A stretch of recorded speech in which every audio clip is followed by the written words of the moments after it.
Hi Synced, I'm Dr. Ellie Kane. I am a women's health focused chiropractor, specifically in the areas of your deep core, pelvic floor, glutes, both postpartum, throughout perimenopause, and really at any time in your life if you're dealing with issues like incontinence, you're dealing with issues like pelvic organ prolapse, or pain within the pelvic region, pain with sex, a chronic bloated belly, or even post C-section or post-abdominal surgery, a stubborn belly pooch that just won't go away. I've worked with thousands of women, both here in my private clinic in Georgina, Ontario, as well as online, and I'm thrilled to bring you a series of exercises designed to help you truly engage your core, pelvic floor, and total body so that you can get the results that you are looking for. Now, I want to spend some time right now to talk to you and show you the really important components that will pop up a ton over the exercises that we do together. And that is the breath work that we do to properly connect to our deep core and our pelvic floor. It's not enough just to say engage it, because you need to actually know what that feels like and to train it. For so many of us, we've developed compensatory patterns where we're not utilizing our body in the optimal form when we're doing a lot of the exercises. So I don't want you to just numbly move through this. I want you to really feel it. Slow down with me now so that we can speed up and again, get those results that you are looking for. So a few things, I do talk quite a bit throughout my workout classes. It's really important that you understand the why behind the what in what we are doing.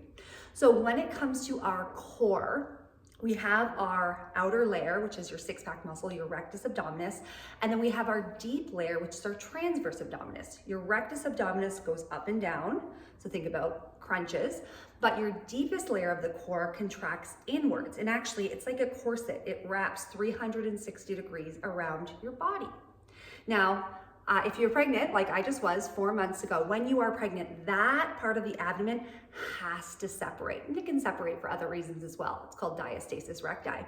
And then in the postpartum, it comes back together. But oftentimes we need to give it a little bit of help. And if you're several years, decades postpartum, or maybe you're not postpartum at all, this area of the core can sometimes be compromised for a number of different reasons. What we want to do to connect to the deepest layer of the core is really start to think about sliding everything inwards, or I like to say belly button in and up. But I don't want to get ahead of ourselves just yet. Come on down with me onto your back, and we're going to start with the breath work. Now, you have your diaphragm, you have your pelvic floor. In between are a whole bunch of organs. The important ones for us are your pelvic organs, so that are your bladder, your uterus, and your rectum. When you breathe in, your diaphragm pushes down on top of those pelvic organs. That causes a slight downward pressure of the pelvic organs, and your pelvic floor needs to lengthen to accommodate that increase in intra-abdominal pressure. If your pelvic floor is compromised for any reason, meaning it doesn't lengthen or contract appropriately, then we have a pressure management problem. And for some of us, that looks like doming or coning when we're doing abdominal exercises. For others, that looks like gripping in the upper abs or gripping through the lower glutes. So in this position here, I want you to relax down onto your mat. I want you to tilt your pubic bone up slightly to gently imprint the low belly, or sorry, the low back rather, making sure the lower belly doesn't bulge out as you do that. From here, focusing simply on the inhalation. As you breathe in, the belly rises, ribs expand. We want to be able to have full relaxation on the inhalation, and then exhale, letting it go. 2 more just like that. Deep belly breath in, belly rises, ribs expand. Exhale, let it go. Paying careful attention that your shoulders aren't creeping up, and truly we are breathing through the diaphragm. Belly breath in, belly rises, ribs expand, and even sending that breath down to the pelvic floor. I like to say, think of a flower blooming through the vagina as you're breathing in to get that lengthening of the pelvic floor. Exhale, let it go. Okay, hands to the hips and just give me some pelvic tilts here. And then we're going to reset and we're going to add in the TVA contraction. Important to remember that this is the rep. We need to undo years of conditioning or improper compensatory patterns that have built up. So taking the time to do this breath work is going to give us the results that we want when we get into the next series. Left hand to chest, right hand to belly. Big belly breath in, ribs expand, belly rises, flower blooms. As you exhale, bring your hands on top of your hip bones and think about sliding them together, bringing the belly button in and up. You should feel that contraction down here, not up here, not through the glutes, and the low back should still remain gently imprinted. Let's do 2 more just like that. Big belly breath in, belly rises, ribs expand, flower blooms. Exhale, pull belly button in and up. Think about narrowing at the waist. It's not sucking in, it's not holding your breath, it's a gentle contraction of the lower abdomen. Again, belly breath in. Exhale, wrap that core in, narrowing at the waist, belly button in and up. 2 more just like that.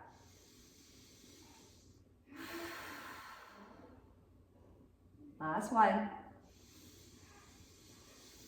Exhale, wrapping that core in and up. Hold it there. Take your hands and truly feel the upper ribs here. Make sure you're not clenching here and bearing down, or that you're not squeezing your glutes. Let that all go. So that's the first part of a proper breath cycle and proper connection to your deep core. The next piece that we're going to layer on that is activation of the pelvic floor. Now, one of the most common types of pelvic floor dysfunction is actually a pelvic floor that is too tight, meaning that when you breathe in, the diaphragm presses down, the pelvic organs move down, the pelvic floor is actually not lengthening to accommodate that intra-abdominal pressure. It's why being able to have that inhalation and lengthening is so important. But the second piece of that is a true connection to the pelvic floor.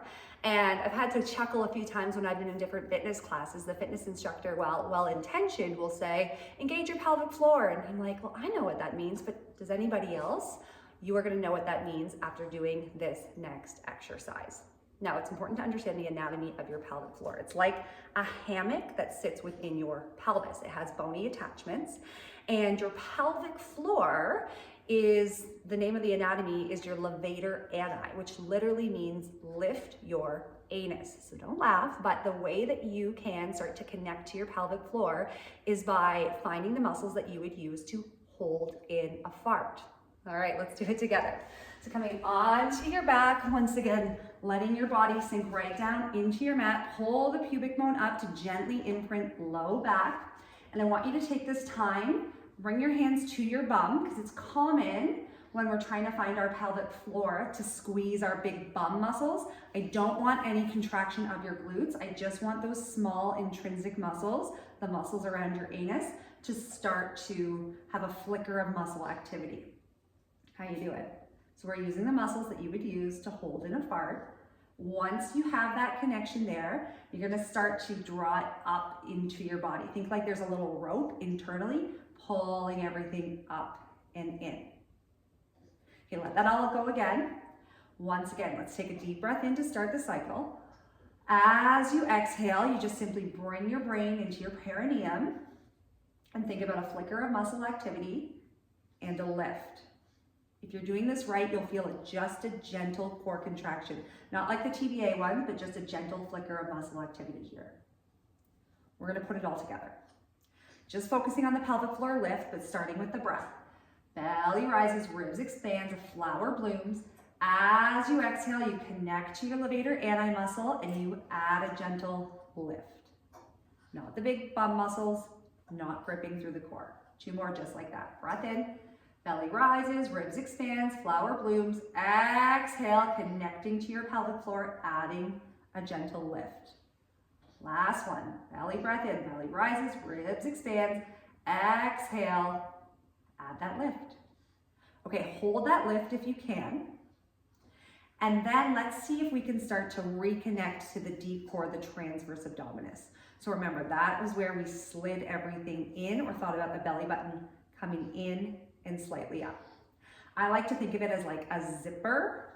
So I start with the pelvic floor lift and then I contract my deep core. We've got lots of time to work on this, so if you don't have it yet, that's okay. That's why we practice. Let's start with the inhalation. Belly rises, ribs expand, flower blooms. As you exhale, lifting through the pelvic floor and connecting to that transverse abdominis muscle, holding for a beat. 2 more just like that, ladies. Big breath in. Exhale, lift and wrap. Last one. Belly rises, ribs expands, flower blooms. Exhale, lift and wrap. All right, shake that out for a second. Eyes are on me. Remember, we're gonna be moving a little bit quicker in the series to come, but this foundation is the foundation upon which everything else is going to be built. So I wanna show you here the difference between sucking in, bearing down, and proper inner core unit engagement. Remember, I'm 4 months postpartum, so I'm not perfect at it right now because I'm still rehabbing my own body, but I've seen great results thus far because I started this within my first week of giving birth. So if we were sucking in, everything comes in here, belly button comes in, but it's hard to breathe, right? If we bear down, you see how everything presses down. Sometimes you'll also see coning or doming if there is some abdominal separation, versus lifting through the pelvic floor and bringing the belly button in and up. Hopefully you can see the difference there. Sucking in, bearing down, proper inner core unit activation.